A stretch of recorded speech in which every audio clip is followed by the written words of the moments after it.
Hai semuanya, selamat pagi. Apa kabarnya? Semoga kita semua dalam keadaan sehat ya. Kembali lagi belajar tematik bersama Ibu Debi.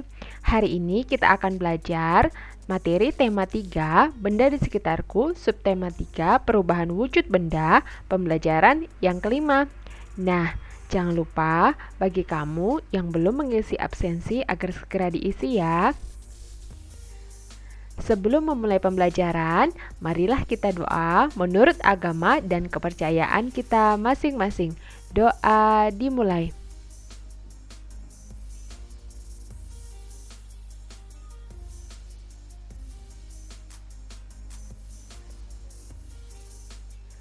Doa selesai. Ayo mencoba. Nah, perhatikan di sini ada gambar ya. Nah, kamu lihat di sini ada gambar kapur. Ya. Bacalah wacana berikut ini. Baca paragraf demi paragraf. Susunlah paragraf sehingga menjadi cerita yang urut. Nomorilah urutannya di kotak yang disediakan. Nah, perhatikan di sini ada 5 paragraf yang belum tersusun. Mari kita akan menyusunnya dengan membuat angka pada setiap kotaknya. Nah, di sini contohnya sudah ditentukan ya untuk nomor 1 untuk paragraf ini. Pernahkah kamu melihat atau menggunakan kapur barus? Kapur barus dapat dijumpai sehari-hari, bentuknya bulat dan beraneka warna. Apakah kegunaan kapur barus? Nah, untuk melanjutkan paragraf ini, kita akan melihat paragraf mana yang sesuai untuk melanjutkannya. Ya, di sini ada paragraf yang pertama ya. Untuk urutan yang kedua, yaitu kapur barus digunakan untuk menghilangkan bau yang tidak sedap. Biasanya diletakkan di lemari, di sela-sela pakaian atau di kamar mandi. Nah, kemudian di bawahnya ini urutan yang keempat. Lalu yang kelima seperti ini. Nah, di bawahnya. Sedangkan untuk urutan yang ketiga, paragraf yang terakhir ini. Maka, jika kita urutkan, kita satukan menjadi sebuah bacaan. Jadi seperti berikut ya. Pernahkah kamu melihat atau menggunakan kapur barus? Kapur barus dapat dijumpai sehari-hari. Bentuknya bulat dan beraneka warna. Apakah kegunaan kapur barus? Kapur barus digunakan untuk menghilangkan bau yang tidak sedap. Biasanya diletakkan di lemari, di sela-sela pakaian, atau di kamar mandi. Apa yang terjadi pada kapur barus? Lama-kelamaan kapur barus akan mengecil dan habis. Apa yang terjadi? Kapur barus lama-kelamaan mengecil dan habis karena terjadi perubahan wujud pada kapur barus. Perubahan wujud dari padat menjadi gas. Perubahan wujud dari padat menjadi gas disebut menyublim. Peristiwa menyublim mengakibatkan kapur barus mengecil dan habis. Ketika kapur barus berubah wujud menjadi gas, tercium bau wangi di udara. Nah, dari bacaan tersebut kita dapat mengetahui yaitu proses terjadinya menyublim. Nah, menyublim itu adalah peristiwa perubahan wujud dari padat menjadi gas. Nah, contohnya tadi pada kapur barus. Ketika kapur barus diletakkan di sela-sela pakaian atau di kamar mandi, maka lama-kelamaan kapur barus tersebut akan mengecil dan habis. Nah, kemudian kapur barus itu berubah menjadi gas ya. Akan juga tercium bau wangi di udara. Nah, itu salah satu contohnya. Ayo berlatih. Perubahan wujud sudah dipelajari pada pembelajaran sebelumnya. Pasangkan kata berikut dengan kata yang sesuai. Nah, sekarang kita akan berlatih untuk memasangkan mana pasangan dari perubahan wujud ini dengan artinya. Yang pertama mencair. Mencair artinya itu ya perubahan wujud padat menjadi cair. Kemudian membeku. Membeku itu adalah perubahan wujud cair menjadi padat. Kemudian menguap. Menguap artinya perubahan wujud cair menjadi gas. Selanjutnya mengembun. Mengembun artinya perubahan wujud gas menjadi cair. Dan yang terakhir menyublim, yaitu perubahan wujud padat menjadi gas. Nah, ini ada kelima perubahan wujud, kamu harus selalu ingat ya. Dan juga kamu harus ingat artinya.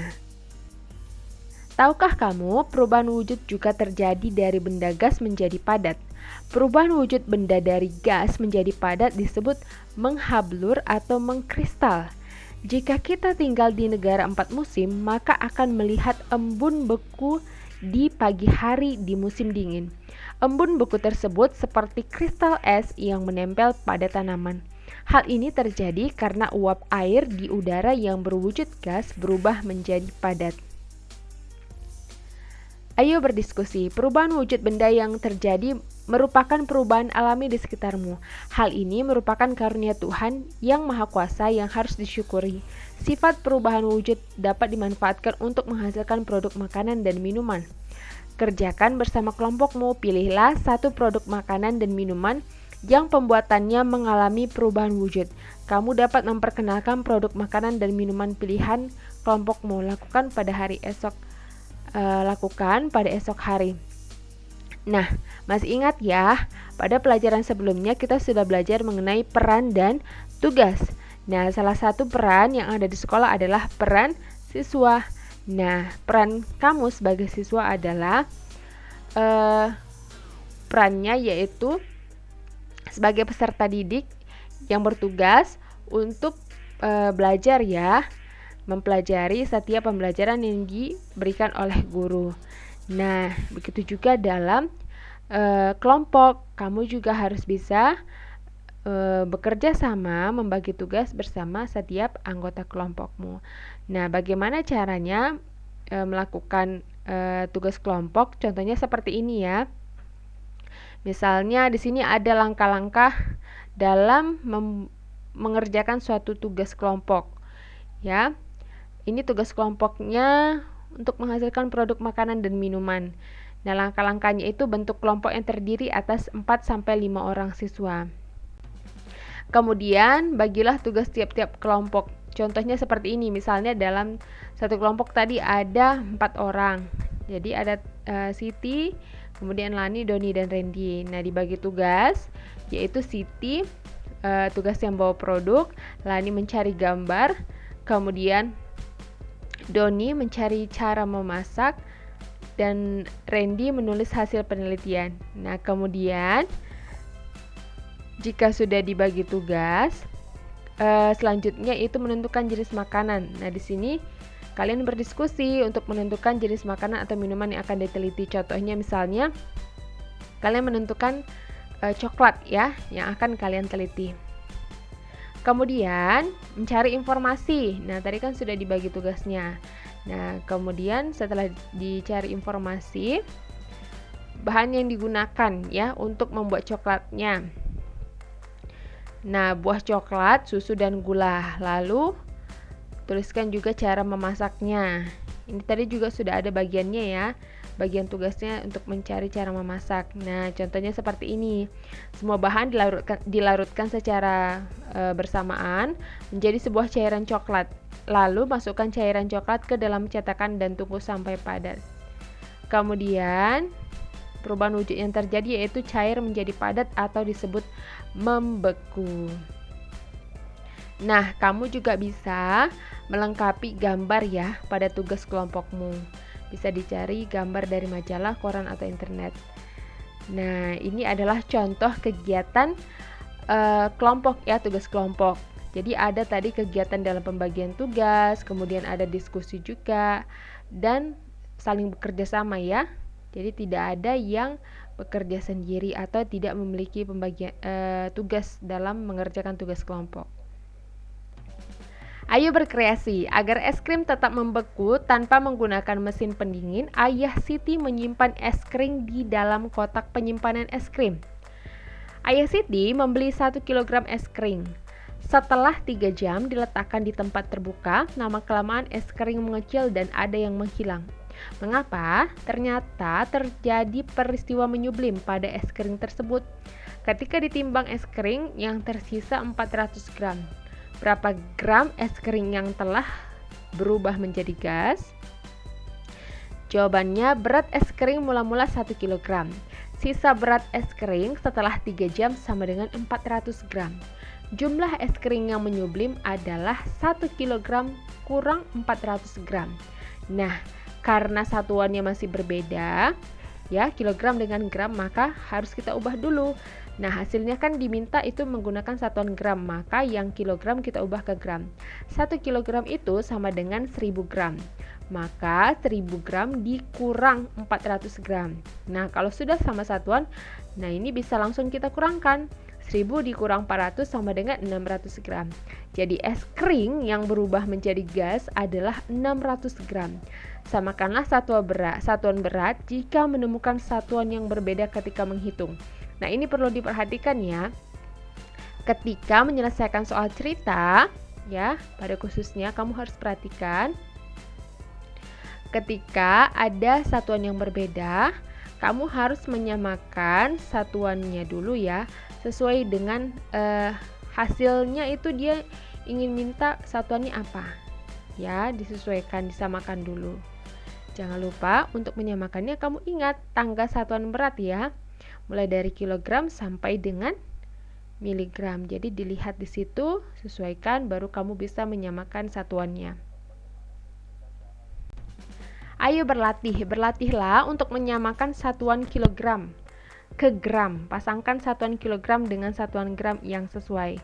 Nah, kamu harus ingat ya, kalau dalam tangga satuan berat itu, dari kilogram ke gram itu turun 3 tangga. Kalau turun 3 tangga, maka dikali 1000. Itu membuktikan bahwa 1 kilogram sama dengan 1000 gram.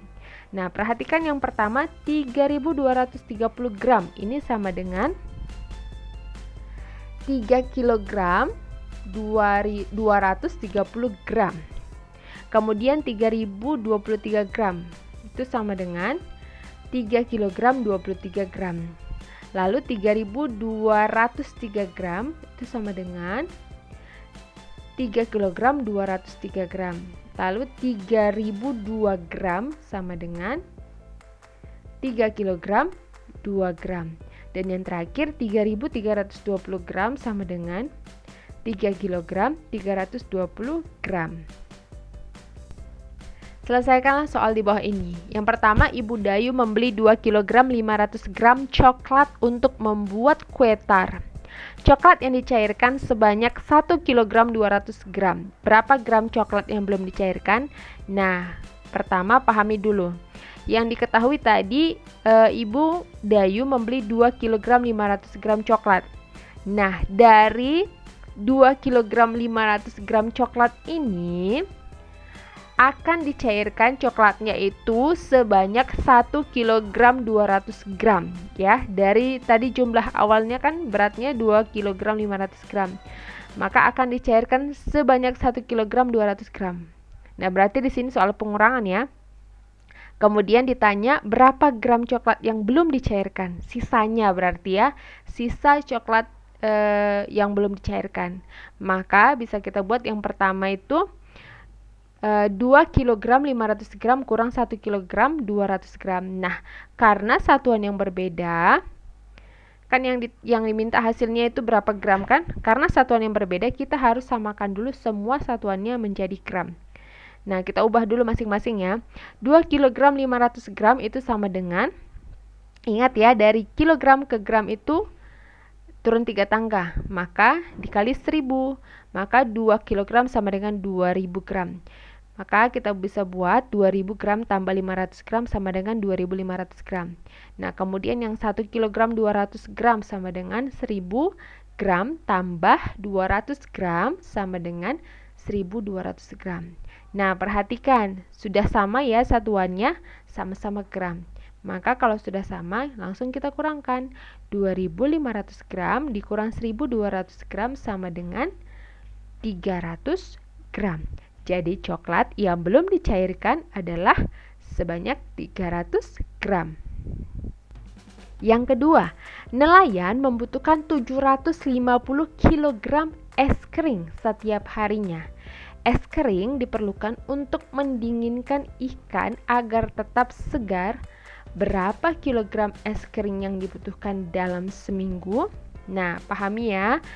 Diketahui bahwa nelayan tadi butuh 750 kg es krim setiap hari. Berarti satu hari itu harus ada 750 kg es krim. Ya, kalau dikatakan setiap hari berarti satu hari 750 kg es krim harus ada. Kemudian es krim diperlukan untuk mendinginkan ikan ya. Lalu yang ditanya berapa kilogram es krim yang dibutuhkan dalam seminggu. Kalau 1 minggu itu sama dengan 7 hari, maka kita bisa kalikan langsung ya. 750 kg kali 7 sama dengan, nah bisa kalikan dengan jalan bersusun ke bawah ya. Maka di sini 750 kali 7, 0 kali 7 0, 5 kali 7 35. Kita buat tulis di atas 3, lalu 7 kali 7 49. 49 ditambah 3 52, hasilnya 5250. Jadi es krim yang dibutuhkan dalam seminggu adalah 5250 kg. Nah, ayo setelah berkreasi memahami materi agar es hari krim tetap ini, silahkan kerjakan tugas berikut. Yang pertama di sini ada tugas bahasa Indonesia. Ini tugas praktek ya. Es krim. Sebutkan arti dari 1 kg es krim dan dua contoh peristiwa menyublim secara lisan. Tugas dibuat dalam bentuk video. Dan ada yang menghilang. Jadi di sini mengapa? Ternyata kamu harus hafal dulu ya. Peristiwa menyublim pada yang pertama kamu cari tahu dulu ya. Ketika kemudian ditimbang es kamu krim harus hafal. yang tersisa 400 gram. Orang tua kamu akan membantu es krim kamu yang telah tolong kepada bapak berubah atau ibu menjadi di rumah gas untuk ambil video kamu saat menyebutkan arti dari menyublim dan menyebutkan dua contoh peristiwa menyublim. Ya, kamu harus sebutkan ya tanpa melihat buku. Jadi kamu berlatih dulu. Tugas yang kedua, tugas matematika. Nah, di sini juga tugas praktek. Jelaskan cara menyelesaikan soal berikut secara lisan. Tugas dibuat dalam bentuk video. Jadi di sini ada dua contoh soal cerita. Sama seperti contoh tadi ya. Nah, yang pertama Ibu Dayu membeli tepung terigu sebanyak 2 kg. Persediaan tepung terigu di rumah 550 gram. Berapa gram tepung terigu Ibu Dayu sekarang? Yang kedua, Siti membeli 4 kg coklat. Kemudian coklat tersebut dicairkan. Coklat cair itu dibagi menjadi 4 bungkus. Setiap bungkus berisi 500 gram coklat. Berapa bungkus yang dihasilkan dari 4 kg coklat cair tersebut? Coklat cair itu. Nah, kalau biasanya kan kamu mengerjakan di buku tulis kan. Nah, di sini kamu menyelesaikan soalnya dalam secara lisan ya. Tapi sebelumnya kamu cari tahu dulu bagaimana cara menyelesaikan soal ini, kemudian kamu hafalkan ya, kamu ingat, lalu kamu jelaskan ya. Jadi nanti juga minta bantu kepada ayah atau ibu di rumah. Nanti kamu menjelaskan cara menyelesaikan soal berikut. Jadi seolah-olah kamu menjadi seperti Ibu Debbie dalam menjelaskan cara mengerjakan soal berikut ini. Oke. Sekian dulu untuk pembelajaran hari ini. Terima kasih sudah menonton video pembelajaran Ibu Debbie. Tetap semangat belajar dan tetap jaga protokol kesehatan. Sampai bertemu di pembelajaran selanjutnya. Selamat pagi.